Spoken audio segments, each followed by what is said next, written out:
Here's what nobody is telling you about entrepreneurship. Your life changes. And oftentimes it actually falls apart before you see it fall into itself. Let me explain.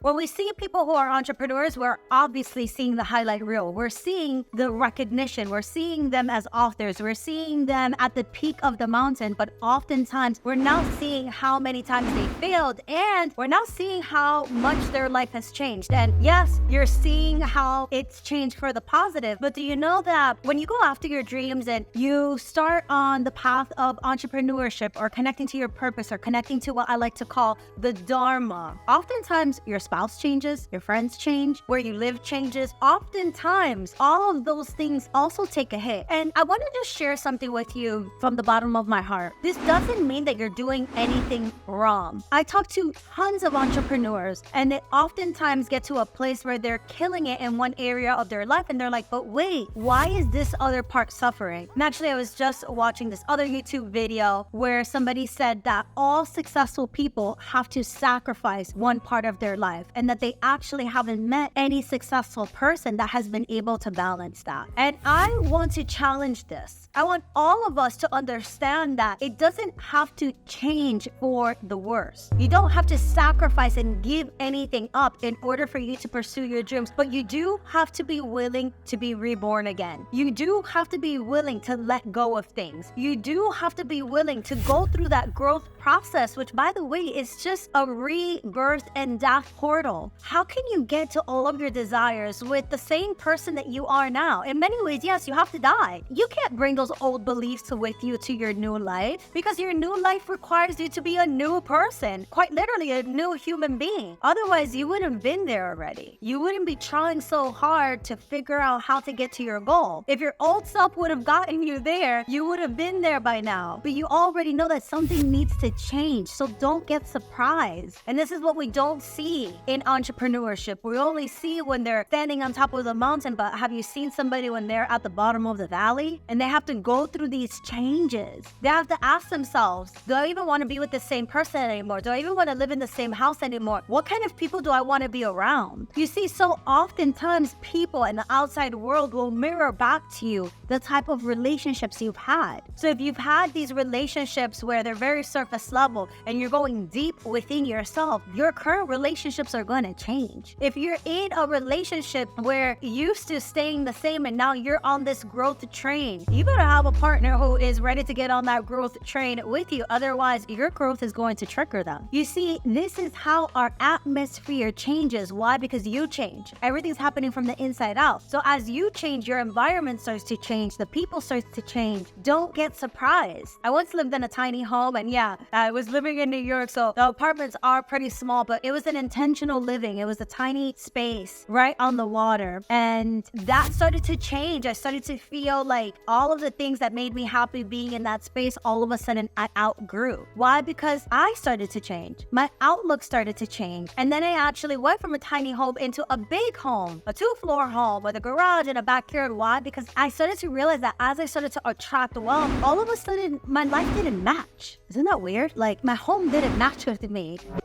Number 2, being an entrepreneur is not about being deserving of anything. It's not about being deserving to feel seen or deserving of wealth or deserving of money. I oftentimes hear a lot of people saying, I deserve it.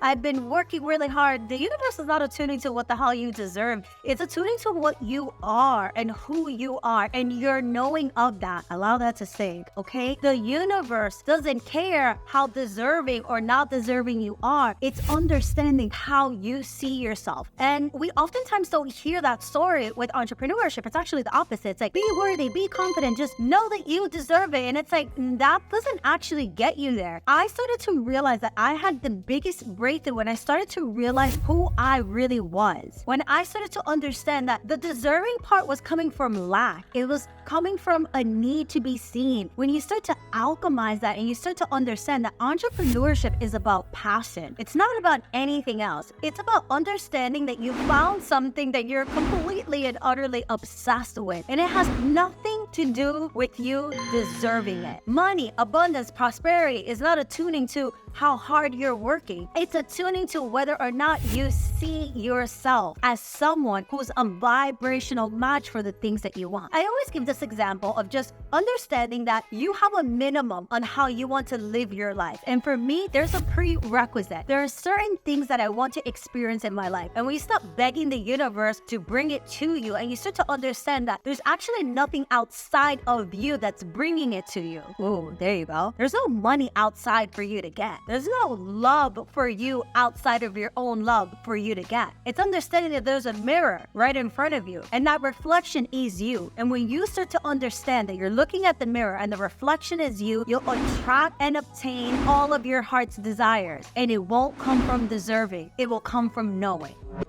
Number 3, people will judge you no matter what you do. And so you have to be able to alchemize this in entrepreneurship. And oftentimes the thing that we don't hear when we become a business owner or when we're following the path to our passion is the fact that you probably won't have any cheerleaders. You probably will not have people clapping for you. You're probably the only person in the bleachers and in the arena. And that gets to be okay, because it's not other people's job to understand and be behind your purpose. That's your job.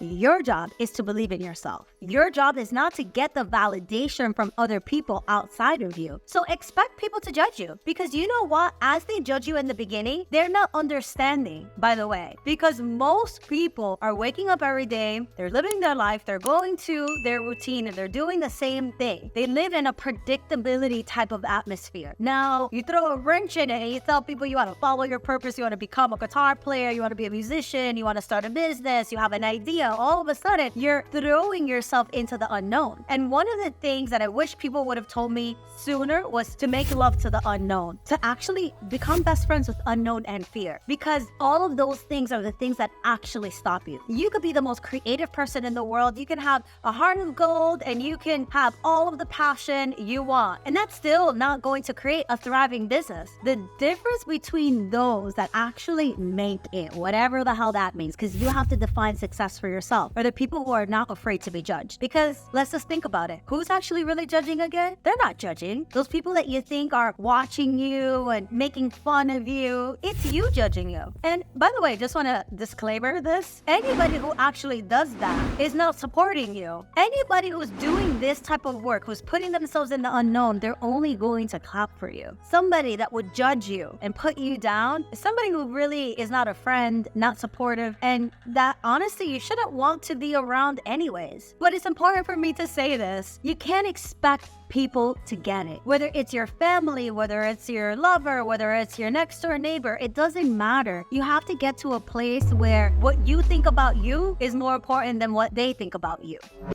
So lastly, who are the people who actually make it in entrepreneurship? I know, the people who have stamina, the people who are resilient, the people who just keep going. And the last thing that I want to share with you, the one thing that I have seen in entrepreneurship and the people who I see achieve high levels of success, they're not doing it for money. They're not. They're doing it because they found something so big that motivates them every single day. They are so committed to seeing something. For me, it's seeing my students thrive, seeing them pick themselves over and over and over, seeing them hosting and sharing their gifts and their beautiful light with the world. That to me makes me feel like, whoa, this person is such a ripple effect, a positive ripple effect in humanity. It reminds me every single day that people are creating magic for themselves. And on those hard days, I wake up and I'm like, man, I want to see magic again. And so just remember that you have to find something that you're utterly obsessed with and want to continue to do, no matter how hard it gets. Because you know what? You will have those days because you're a human being and you have emotion. And so expect that. But the difference between the people who do the damn thing and the people who don't, are the people who don't give up, are the people who feel like they have such a big grand mission, something that is just pulling them towards something bigger than themselves. Those are the people that I see make it. They have strength, they have resilience, they have power, and they have a big dream that probably doesn't let them sleep. Humans, if you like this episode, hit that bell, hit that like, give us a comment, and mainly subscribe to our channel. If you're desiring to come on a retreat with me, I have this beautiful offering. It's $8. Oh my God, I know. I'm celebrating my birthday. I'm going to be 40. I cannot believe it. I'm going to be 40 years young, and I've learned so much on my journey from the 7 years of doing this personal development, 4 years of building $1 million business, and I cannot wait to share space with you. I'm going to put the link below. It's a 2-hour journey. We're going to yoga, we're going to meditate, and I'm going to bring forth this conscious currency talk. This is going to be all about how to activate your abundance codes and how to step into 2024 feeling magical and feeling like you are able to attract all sorts of abundance in your life. All right, humans, go with peace, go with God.